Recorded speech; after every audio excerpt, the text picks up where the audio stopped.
маселесин 100% чечип келип 17:00-дө далашып кетесиңер 5-күнү. Садыр Жапаров ишкерлердин убарасын көбөйткөн чиновниктерди сындады. Дагы ушундай бир созуп, бюрократия кылсаңар, саботаж кыла турган болсоңор, толук жетекчилигиңер арыз менен келгиле. Алардын эң корккону эркин журналисттер жана карапайым эл. Садыр Жапаров менен Ташиев да сурак бериш керек. Иликтөөчү журналист Али Токтакунов 23-июнда Ички иштер министрлигине суракка кирип чыкты. Талибан кыймылынын согушкерлери акыркы күндөрдө Ооганстандын түндүгүндөгү чабуулдарын күч алдырып, бир нече райондорду өздөрүнө кайтарып алышты.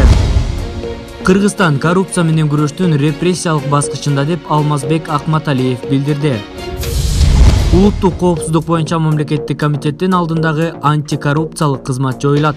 Биз бийликке келгенге чейин бизнесмендерди силер чуркатып жүргөн болсоңор артыңардан министрлер, мейли ким болбосун мамлекеттик кызматкерлер. Мындан ары силер чуркашыңар керек булардын аркасында. Бишкек шаардык соту жогорку кеңештин депутаттары Асылбек Жээнбеков менен Төрөбай Зулпукаровдун баш коргоо чарасын өзгөртүүсүз калтырды. Дээрлик бардык президенттер менен иштешкен Сатиев, президенттин оператору КТРКнын жетекчисинин орун басарынын милдетин аткарууда. Иликтөөчү журналист Али Токтакунов 23-июнда Ички иштер министрлигине суракка кирип чыкты. Ал 2020-жылда бийлик алмашуу менен аяктаган Октябрь окуяларына байланыштуу күбө катары чакырылган. Суракка кирип чыкканы Токтакунов Фейсбукка жазып, Октябрь окуяларына так юридикалык баа берилиши керектигин билдирди. ИИМге сурак берип чыктым. Октябрь окуялары боюнча күбө катары калыстык болуш үчүн ошол күндөрү аянтта жүргөн баары Садыр Жапаров, Камчыбек Ташиев, Алмазбек Атамбаев, Өмүрбек Бабанов жана башкалар суралышы керектигин айттым. Ошол учурга так юридикалык баа берилиши керек. Түрмөдөн адамдар мыйзамдуу бошотулганбы? Төңкөрүшпү же революциябы? Үмөтбектин өлүмүнө, оңдогон адамдардын жарадар болушуна ким жоопкер? Баары суракка алынып, тийиштүүлөр жазасын алыш керек деп жазган. Президент Садыр Жапаров бүгүн 23-июнда Бишкекте ишкер чөйрөсүнүн өкүлдөрү менен жолугушуу учурунда мамлекеттик кызматкерлер ишкерлерди колдошу керектигин билдирди. Ал бюрократия кылып ишкерлердин ишин создуктурган чиновниктер кылмыш жоопкерчилигине тартылаарын айтты. Ушул күнгө чейин ишкерлер чиновниктердин аркасынан чуркап жүрсө, мындан ары тескеринче болот. Министрлер ишкерлерге мына шарт түзүп берейин деп турушу керек. Антпесек биз мамлекетти көтөрө албайбыз. Министрликтерде ишкерлердин айлап жылдап бүтпөй жүргөн кагаздары дагы деле жатат. Эски заманды унуталы. Бюрократия мындан арада улана берсе, чиновниктер иштен кетет. Ошондуктан мына бүгүн да келип сурадым, бүттү эле же бүткөн жок беле деп. Бүткөн деп мага далашты эткен мурдагы министр. Азыркы бүгүнкү министр барбы? Орун басар экен, 5-күнгө чейин силерге мөөнөт. 5-күнү саат 17:00-дө Рахат Ирсалиевди жетелеп алып чогуу келесиңер, келишим, баасын сүйлөшөсүңөр. Бүгүнкү канчадан импорт кылып атабыз биз. Ошону менен келишим түзүп, маселесин 100% чечип келип 17:00-дө далашып кетесиңер 5-күнү. 2 күн срок силерге.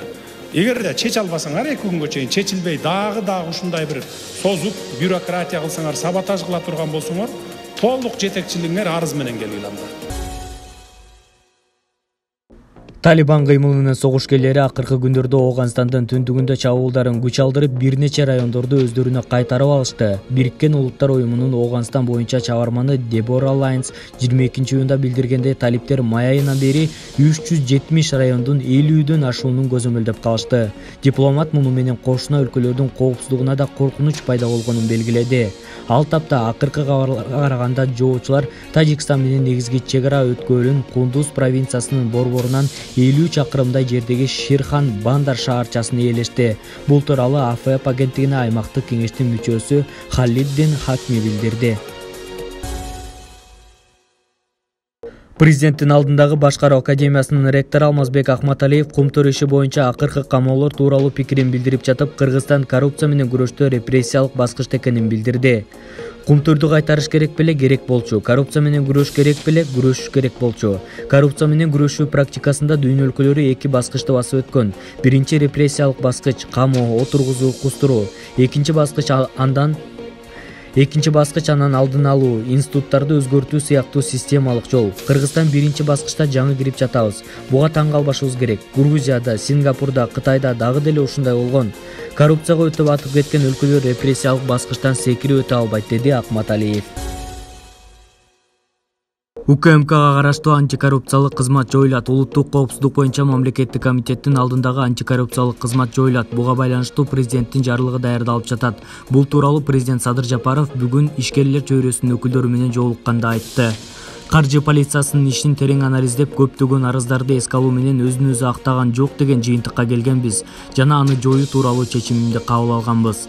Бул бизнести колдоо багытындагы чечкиндүү кадам болгон. Муну улай УКМКнын алдындагы антикоррупциялык кызмат жоюлат, деди Садыр Жапаров. Таптакыр токтоткула. Ким текшерип барса, ушу 15 жылдан бери текшерип атат деп атпайсызбы? Бизде баягы күч органдарында мындай психологический орноп калганда ушинтип текшерип бара берсең эле акча берет. Анан алып кете берем, анан кайра дагы барып текшере берем деп ошо жыл сайын текшерип аткан кесепети ошол да. Ошон үчүн токтосун. Ким текшерип барса мындан ары кайрыласыз мага. Чара көрөбүз. Бишкек шаардык соту жогорку кеңештин депутаттары Асылбек Жээнбеков менен Төрөбай Зулпукаровдун баш каргоо чарасын өзгөртүүсүз калтырды. Бул тууралуу аталган соттон кабарлашты. Эскерте кетсек, Жээнбеков менен Зулпукаров кумтөр иши боюнча жазык кодексинин 319-беренесин коррупция негизинде шектелип 31-июлга чейин камакка алынган болчу. Депутаттардын жактоочулары баш каргоо чарасын өзгөртүүнү өтүнүп шаардык сотко кайрылган. Бүгүн сот имаратынын алдында эл өкүлдөрүнүн 100гө жакын тарапташтары чыгып, аларды бошотууну талап кылышкан.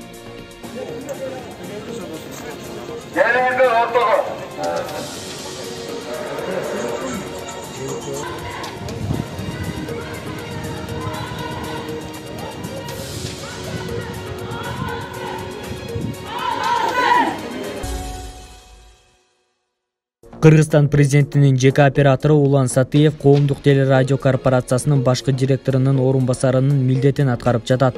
Өткөн жумада телеканалдын башкы директору Бактияр Алиев Сатыевди ушул кызматка дайындоону өтүнгөн. Эми келерки жумада байкоочу кеңештин жыйыны болот. Анда Сатыев бул кызматка толук кандуу бекитилиши мүмкүн.